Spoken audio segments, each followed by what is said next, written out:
20 সেকেন্ডেই মিলবে দুবাইয়ের ভিসা। হ্যাঁ, তেমনটাই জানিয়েছেন দুবাইয়ের ইমিগ্রেশন অধিদপ্তর। কৃত্রিম বুদ্ধিমত্তা এআই ভিত্তিক প্ল্যাটফর্ম সালামা চালু করেছে দুবাই। বলা হচ্ছে এর মাধ্যমে 1 মিনিটেই মিলবে দেশটির ভিসা।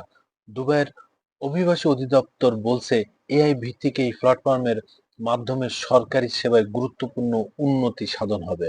আল আরাবিয়া জানায় অভিবাসনকে সহজ করতেই সালামাত তৈরি করা হয়েছে। এর মাধ্যমে ব্যবহারকারীরা খুব সহজেই অভিবাসন সংশ্লিষ্ট সেবা নিতে পারবেন। এই ডিজিটাল প্ল্যাটফর্মের মাধ্যমে প্রথাগত কাগজের ফর্মকে পাশ কাটিয়ে অনলাইনকে আর্থিক লেনদেন সহ সব ধরনের সেবা পাওয়া যাবে।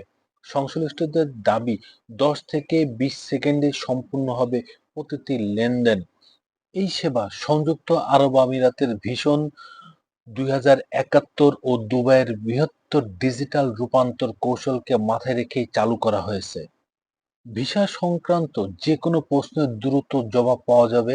সেবা কেন্দ্রে না যেয়ে বা একাধিক সিস্টেমের জটিলতার মধ্যে দিয়ে না যেয়ে ঘরে বসেই ভিসা নবায়ন হবে, বাতিল ও ফিস দেওয়া যাবে।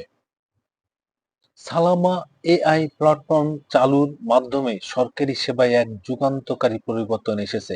40টির বেশি ভাষায় এই সেবা পাওয়া যাচ্ছে এবং প্রতিটি কাজে সর্বোচ্চ 10 থেকে 20 সেকেন্ড সময় লাগবে।